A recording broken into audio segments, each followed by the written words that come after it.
Good morning. Ito, magluluto po tayo ng ulam natin ngayon. Ang ating ulam ngayon ay pinangat na tilapia. Ito po yung tilapia natin. Bali 2 piraso lang po yung tilapia po natin na ipapangat. At ito po ang ating mga sahog lang. Simple lang po yan. Meron lang po tayong kamatis. Dinamihan ko na yung kamatis natin. At yung sibuyas, at hindi mawawala po yung luya para yun lang siya mawala. Ayan po. At ito, nag-init na po ako ng kasirola natin. Yan, mainit na po yan. Nag-init po ako ng kasirola na may tubig na kasi yan. Hinigyan ko na po ng tubig yan.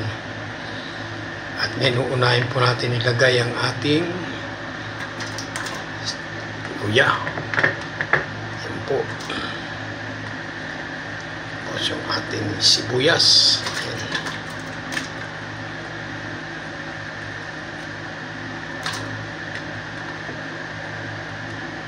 Ito po.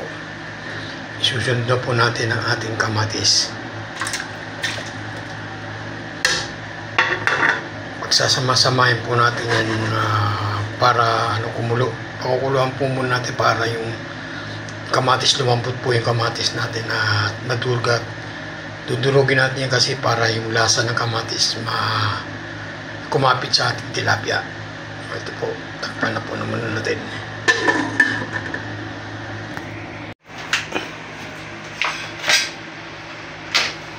Ayan, ilalagay na po natin ang ating tilapia.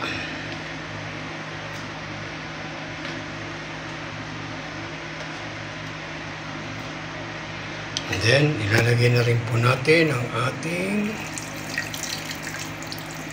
lemon. Ayan po yung lemon natin.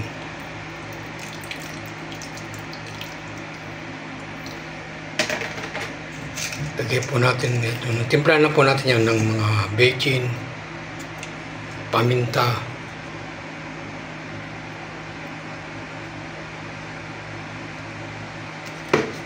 at asin.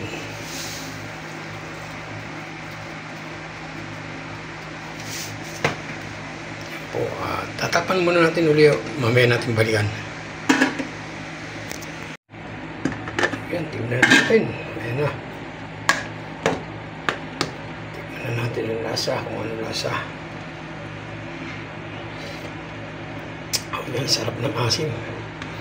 Ayan, luto na po ang ating panyangat na tilapia. Ayan, pangat na tilapia po yan. Sige po, hanggang dito na lang po aking video. Maraming salamat po muli.